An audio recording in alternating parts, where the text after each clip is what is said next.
হ্যাঁ, কেমন আছো তোমরা? ভালো না? হ্যাঁ, আমি ভালো আছি। আর কয়েকদিন পরেই তোমাদের সমাপনী পরীক্ষা, তাই না? তো আমরা শেষ মুহূর্তে কিছু সৃজনশীল ইম্পর্টেন্ট সৃজনশীল প্রশ্ন নিয়ে আলোচনা করছি। তো আজকে আমি 11 অধ্যায়ের একটা সৃজনশীল প্রশ্ন তুলছি। এই প্রশ্নটা কিভাবে সলভ করতে হয় এটা তোমাদের দেখাবো। দেখো, একটি আয়তাকার জমির দৈর্ঘ্য 85 মিটার এবং ক্ষেত্রফল 4250 বর্গ মিটার। মনে করো একটা আয়তাকার জমি, এটা হলো জমিটা, দৈর্ঘ্যটা হলো 85 মিটার আর পুরা ক্ষেত্রফলটা হলো 4250 বর্গ মিটার। 4250 বর্গ মিটার, এইটা হলো উদ্দীপক নাকি? তো এখন প্রশ্নটা হলো, ও পার্কটির আমি লিখছি এখানে আয়তাকার পার্কের হবে এখানে, বুঝছো? আয়তাকার পার্কের। আচ্ছা, বলছে পার্কটির দৈর্ঘ্য কত মিটার।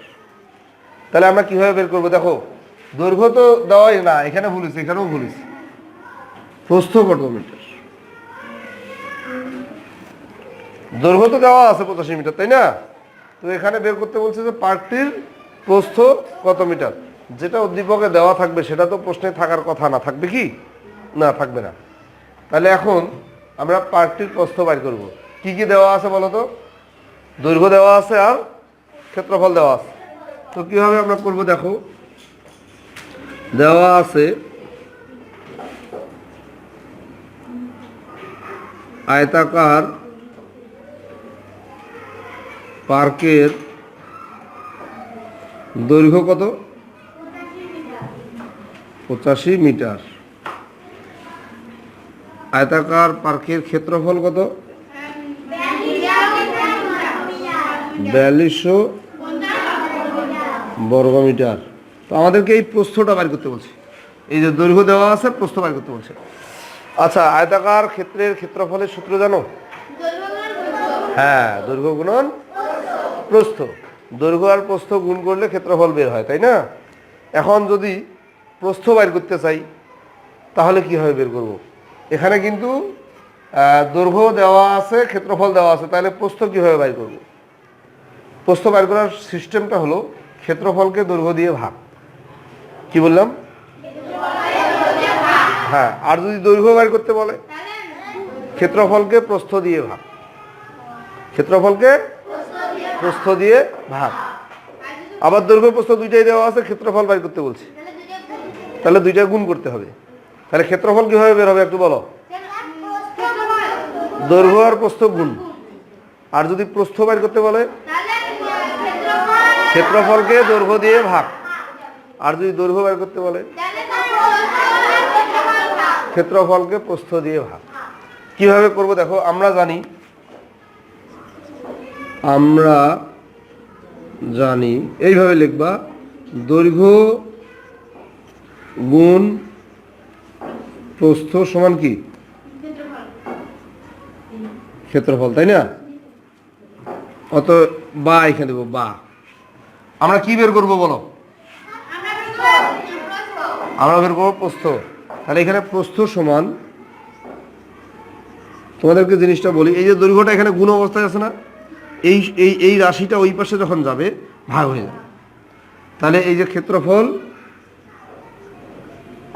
ক্ষেত্রফল এখানে নিচেও আমরা দিতে পারি অথবা ভাগ চিহ্ন দিয়েও দিতে পারি। আমি নিচেই দিই, ক্ষেত্রফল বাই দৈর্ঘ্য, মানে প্রস্থ সমান কি? ক্ষেত্রফল বাই দৈর্ঘ্য। যদি আমাদেরকে দৈর্ঘ্য বের করতে বলতো তাহলে এখানে আমি লিখতাম দৈর্ঘ্য সমান ক্ষেত্রফল বাই প্রস্থ। বুঝতে পারছো? আচ্ছা, এখানে এখন সমান চিহ্ন দিই। ক্ষেত্রফল কত আছে? 4250। ক্ষেত্রফল কত? এই দেখো আমি লিখছি ক্ষেত্রফল 4250 বর্গ মিটার। আর দৈর্ঘ্য কত? 85। এখন এটা ভাগ করতে হবে, ঠিক আছে? এটা আমাদেরকে ভাগ করতে হবে। ভাগ করে এখানে ভাগফলটা বসাইতে হবে। কি ভাগটা করতে পারবে না? আচ্ছা, ভাগটা করা দেখি কত হয়।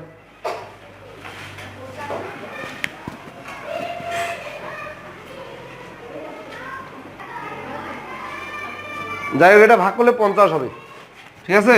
এটাকে এটাতে ভাগ করলে 50 মিটার। তাহলে আমাদের ক নম্বর হয়ে গেল, ঠিক আছে না?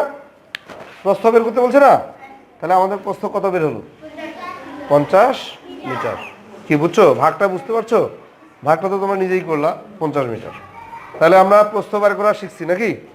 যদি বলে যে দৈর্ঘ্য বের করো, তাহলে ক্ষেত্রফলকে প্রস্থ দিয়ে ভাগ নাকি? আচ্ছা গেল। তাহলে আমি খ নম্বরে যাই।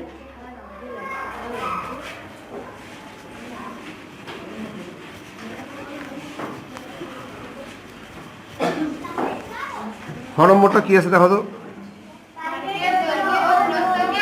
সেন্টিমিটারে প্রকাশ করো। খ নম্বর, পার্কের দৈর্ঘ্য কত বলো তো? দৈর্ঘ্য হলো 85 মিটার। এটাকে সেন্টিমিটার করতে বলছে। আচ্ছা, মিটারকে সেন্টিমিটার করা হয় কিভাবে জানা আছে? কিভাবে বলো? মিটারকে সেন্টিমিটার করা হয় কিভাবে? মনে নেই না? আচ্ছা, কত সেন্টিমিটারে 1 মিটার? কত সেন্টিমিটারে 1 মিটার? 100 সেন্টিমিটারে 1 মিটার। কি বললাম? 100 সেন্টিমিটারে 1 মিটার। এখন এইখানে তাহলে একটা জিনিস আমাকে বলো, এই যে মিটার আর হইল সেন্টিমিটার, ঠিক আছে? 1 মিটারে হইল 100 সেন্টিমিটার, মানে 100 সেন্টিমিটারে 1 মিটার। এখন বলো তো মিটার বড় না সেন্টিমিটার বড়? অবশ্যই মিটার বড়, কারণ 100টা সেন্টিমিটার করলে 100 সেন্টিমিটার একখানে করলে 1 মিটার হয়। তাহলে মিটার অবশ্যই বড়, সেন্টিমিটার অবশ্যই ছোট। আচ্ছা, বড় একককে যখন ছোট একক করা হয় তখন গুণ করতে হয়। কি করতে হয়? গুণ করলে বড় এককটা ছোট হয়ে যায়, ছোট এককে পরিণত হয়, তাই না? তাহলে এই 85 মিটারকে আমি যদি সেন্টিমিটার করতে চাই আমাকে গুণ করতে হবে। কত দিয়ে গুণ করতে হবে? 100 দিয়ে। তাহলে এখানে আমি 85 গুণ 100 এত। এটা সেন্টিমিটার হলো, মিটার এখন লেখা যাবে না। এটা 85 মিটার ছিল, কত ছিল? এখন কিন্তু এটা আর 85 মিটার নাই। এটা 85 মিটারকে আমি 100 দিয়ে গুণ করছি, এটা সেন্টিমিটার হয়ে গেছে। এবং এখানে এখনো কিন্তু আমি গুণফলটা লিখি নাই, লিখছি কি? কিন্তু সেন্টিমিটার লিখে দিতে হবে এখানে। অধিকাংশ স্টুডেন্ট এখানে মিটার লেখে, লেখার কারণে ভুল হয়। কি বোঝা গেছে? তাহলে এই ভুলটা করা যাবে না, এখানে সেন্টিমিটার লিখে দিতে হবে। যখনই আমি গুণটা তুলে ফেললাম তখনই সেন্টিমিটার লিখে দিতে হবে। এখন আমি গুণ করি, 85 আর 100 গুণ করলে কত হয়? খুব সহজ গুণ, দুইটা শূন্য পিছনে লাগাই দিলে হয়ে গেল এত সেন্টিমিটার। বুঝছো না? 8500 সেন্টিমিটার। এটা হলো দৈর্ঘ্যটাকে আমি সেন্টিমিটারে প্রকাশ করলাম। প্রস্থ কত? পার্কের প্রস্থ হইল 50 মিটার। বলো এটাকে সেন্টিমিটার করলে কি করতে হবে? ওই 100 দিয়ে গুণ, ভাগ করতে হবে। আমরা তো মিটারকে সেন্টিমিটার করছি, এখানে যখন মিটারকে সেন্টিমিটার করলাম 100 দিয়ে গুণ করলাম। এখন এখানে যখন মিটারকে সেন্টিমিটার করবো তখন কি ভাগ করবো? না, মিটারকে যখনই সেন্টিমিটার করি না কেন আমাকে 100 দিয়ে গুণ করতে হবে। কিন্তু যদি সেন্টিমিটারকে মিটার করতে বলে তাহলে কিন্তু 100 দিয়ে ভাগ করতে হবে। মানে ছোট একক থেকে যখন বড় এককে যাব তখন আমরা ভাগ করব, আর বড় একক থেকে যখন ছোট এককে যাব তখন গুণ করব। রাইট? তাহলে এটা গুণ করলে কত হয়? এত সেন্টিমিটার। কি বুঝছো? তাহলে খ নম্বর কিন্তু আমাদের হয়ে গেল। বলছে দৈর্ঘ্য ও প্রস্থকে সেন্টিমিটারে প্রকাশ করো। এই দৈর্ঘ্যকে সেন্টিমিটার করলাম, প্রস্থকেও সেন্টিমিটার করলাম। ওকে, এখন আমরা করব গ নম্বর। গ নম্বরটা কি বলছে দেখো, প্রশ্নটা পড়ো।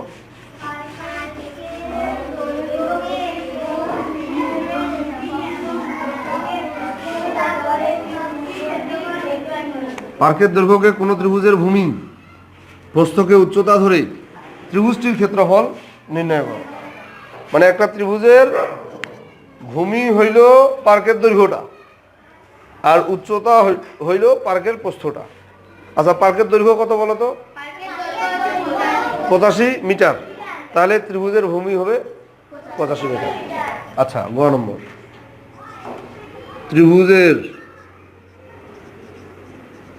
ত্রিভুজের ভূমি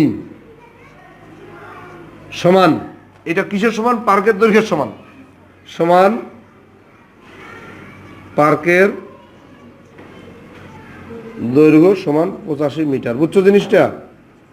মানে পার্কের দৈর্ঘ্যটা যত, ত্রিভুজের ভূমিটাও তত, এবং এটা হলো 85 মিটার। বুঝছো? ত্রিভুজের ভূমিটা কার সমান?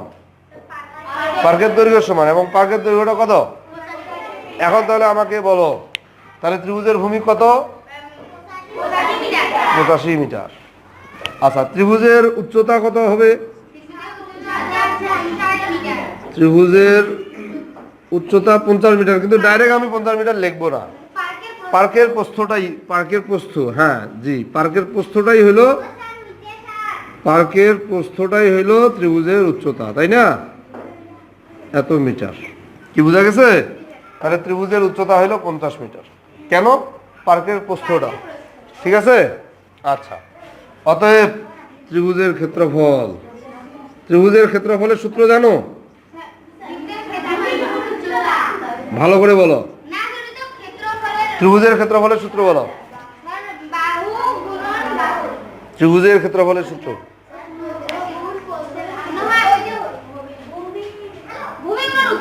না, হাফ গুণন ভূমি গুণন উচ্চতা। হাফ গুণন ভূমি গুণন উচ্চতা, বা ভূমি গুণন উচ্চতা বাই 2, ভূমি গুণন উচ্চতা ভাগ 2, এভাবে লিখলেও হয়। কি বললাম? ভূমি গুণন উচ্চতা ভাগ 2, তাও হবে। আবার হাফ গুণন ভূমি গুণন উচ্চতা, তাও হবে। কি বুঝতে পারছো? তাহলে ত্রিভুজের ক্ষেত্রফলের সূত্র যদি মনে না থাকে তাহলে কি হবে? হবে না। তাহলে ত্রিভুজের ক্ষেত্রফলের সূত্র হইল হাফ গুণন ভূমি গুণন উচ্চতা। এই যে হাফ, ভূমি কত বলো? 85, উচ্চতা কত বলো? 50। ঠিক আছে? এই 2 দিয়ে এখন 50কে কাটলে 25 হয়। ঠিক আছে?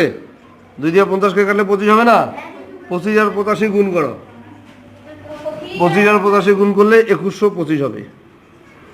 এত বর্গমিটার। কি বুঝছো?